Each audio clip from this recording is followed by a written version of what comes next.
Ann told me later that the reason why they selected us from all the offers was that I promised that I would feed the birds with this big bird feeder they had in the backyard. And I truly did and still do. So they moved just across town, and we became really good friends with them and had many, many dinner parties at their house and our house, and I traveled with Ann to Las Vegas and what have you many, many times. Harry was always, he fit in easily with anyone, so I could mix them with any group that we had visiting our home for a dinner party, because he was always witty and always interesting and always had a smile. He was a joy, and he loved his garden, and he kept everything tidy all the time, and I always envied their ability to grow tomatoes. Their home was their treasure, and they never stopped working on it. It was just always beautiful, and whenever we would go over, there was some new project going on.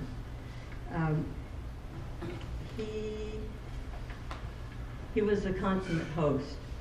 He was always just gracious and welcoming, and anyone entering their home always felt very, very much at home. He was succinct and calm. I don't believe I ever heard Harry raise his voice. He always just had a, for everyone. That was kind of his, and he loved desserts, and I love desserts. And so whenever we would come over there for dinner, Ann would always ask me to bring dessert. And when I would walk in the door, Harry would always say, "Well, I know we're going to have something good after dinner."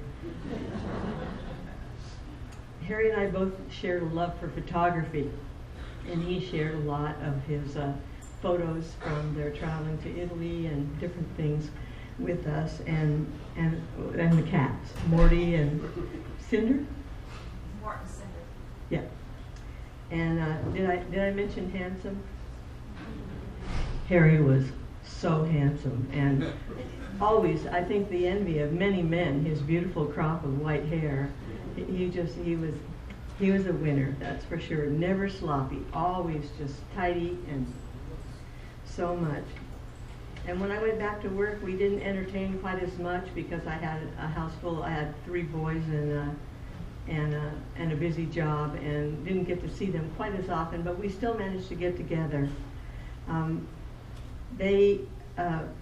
Then when Ann passed away, he moved to Newport Beach, and then we saw him less when he married June, but still managed to get together, and we've always kept in touch with him one way or the other, either by phone or go out to lunch or whatever. And I was delighted to have the privilege of meeting Ann here and see how happy Harry was the last journey of his life. He was glowing and joyous, and that was a pleasure to know, because he had been,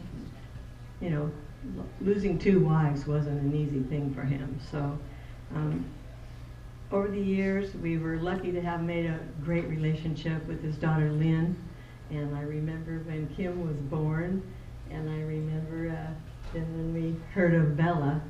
So anyway, we always admired Harry's easy smile, his wonderful wit, and his genuine warmth. I felt it had been a complete privilege to know him and have him be a part of our lives. We loved you, Harry. Rest in peace.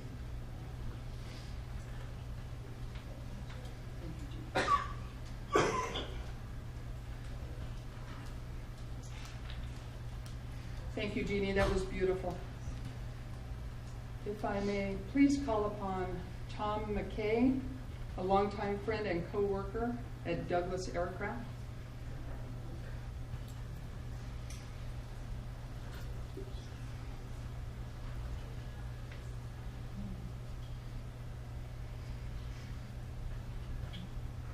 Thank you. A lot of things that Harry and I did, and other workers, bosses and all that, at the company really got close there, but where I spent the most time was with him after he retired. He wanted to get a computer. And we worked on getting him very proficient in printing everything he saw and filing it and talking about, everything, whether it be politics or investments, or just everything that he was interested in. One thing that he didn't mention, he was also in real estate, full-time and part-time from 79 to 93. So he was always out there among them. One of the things that I found, I knew when I met him through Fountain Valley also, Fountain Valley Police Department. He was there for 9.5 years and volunteered the front desk, detective bureau, data entry and stuff like that. And I've kind of followed along that, and I'm sending a PD doing the same thing. There's also voter registration. We go vote in our Fountain Valley area, and there's Harry helping people vote. And what a day, a voting day. He was my mentor and friend. We went to USC homecomings many years, and I have great memories. I will always cherish. Thank you.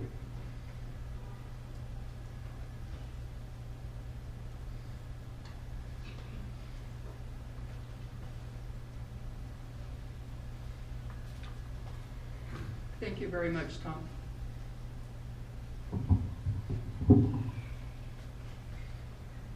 At this time, if I may please call upon Ben Connect? Oh, Konecki. I'm so sorry. Co-worker and lifelong friend of 65 years. So you deserve to have your name pronounced correctly. I apologize.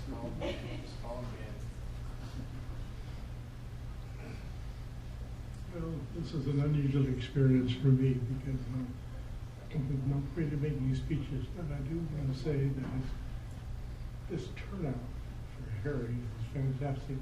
All these folks out here, and of course, this scratching the surface of all of the people that Harry knew and loved and liked Harry. I never met anyone who didn't like Harry because, for many reasons, such an accomplished person. Harvard in 3 years, whoever does that. Commander in the Navy, pilot, real estate broker, not just a salesman, but a broker. His contributions to the community, where he used to ride around with the police and do all kinds of civil service.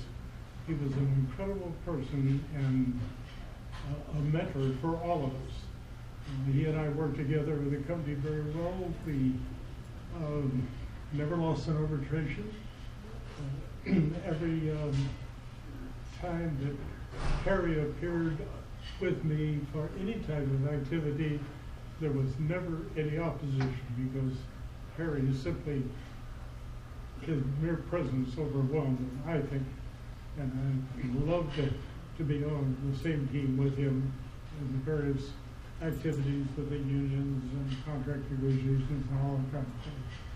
Anyway, I think one thing I want to emphasize is that, as my wife pointed out to me on several occasions, that Harry was one of the few true gentlemen that she ever met.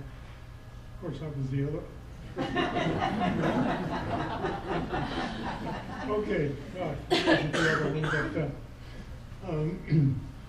Again, this is a wonderful tribute to Harry, a wonderful person and a wonderful friend of me and Nikki and his family. Thank you.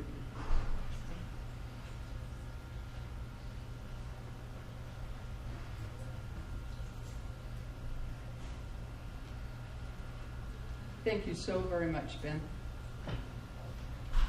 Now, if I may please call upon a lifelong friend, Bill Crapo.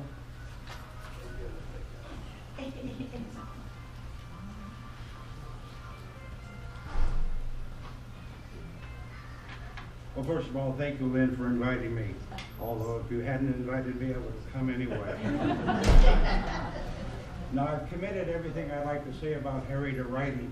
The reason being, I've noticed I have, senior moments these days, so I didn't want to miss anything at all.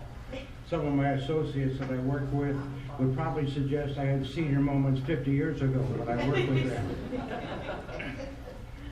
Harry, as I always called him, Commander, I addressed him that way, was a person who embodied all of the attributes that you want in someone you work with and whose friendship you cherished. I first met the Commander when I returned from my assignment at the Douglas Aircraft Company's Sacramento Field Station in 1964. Harry had been transferred from the Industrial Relations Organization in Santa Monica to Huntington Beach, where he was given the job as Manager of Labor Relations.